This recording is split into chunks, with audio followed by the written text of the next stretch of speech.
সদ্য গ্রাজুয়েশন শেষ করা ছেলে বাবা জিজ্ঞেস করলো, বাবা জীবনের মূল্য কি?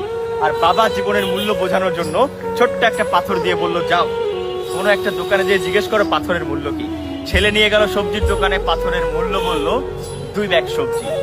বাবাকে এসে বললো, বাবা জীবনের মূল্য কি 2 ব্যাগ সবজি? বাবা বললো, না, এবার তুমি ওই যে রুমালটা আছে ওটাতে পাথরটা মুড়ে নিয়ে একটা বড় দোকানে যাও।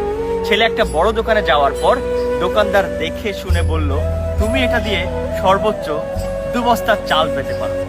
ছেলে আবার এসে বলল, বাবা জীবনের মূল্য কি 2 বস্তা চাল?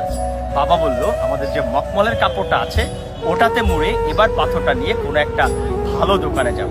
ছেলে বুদ্ধি করে জুয়েলারির দোকানে ঢোকার পর জুয়েলারিওয়ালা খুব ভালো করে নেড়েচেড়ে বলল, এটা তো অমূল্য পাথর, এটার জন্য আপনি আমার পুরো দোকানটাই নিয়ে নিতে পারেন। গল্পের ছলে হলেও এটাই সত্য, আপনি কোথায় আপনাকে উপস্থাপন করবেন এবং কিভাবে উপস্থাপন করবেন এটার উপরেই পুরো মূল্য নির্ভর করছে আপনার জীবনের। তাই তো আমি মাঝে মাঝে বলি, আপনি ঠিক ওই পাথরের মতো, যেটা আপনি ঠিক মতো প্রেজেন্ট করবেন কোথায়, যে এটার উপরে ডিপেন্ড করবে আপনার সারা জীবনের মূল্য।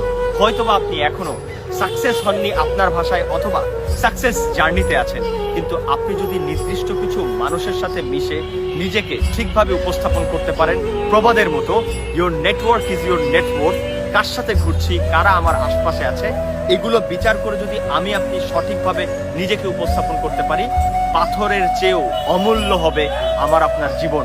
নতুবা কেউ 2 বস্তা চাল অথবা 2 ব্যাগ সবজিতেই বিক্রি করে ফেলবে আপনাকে।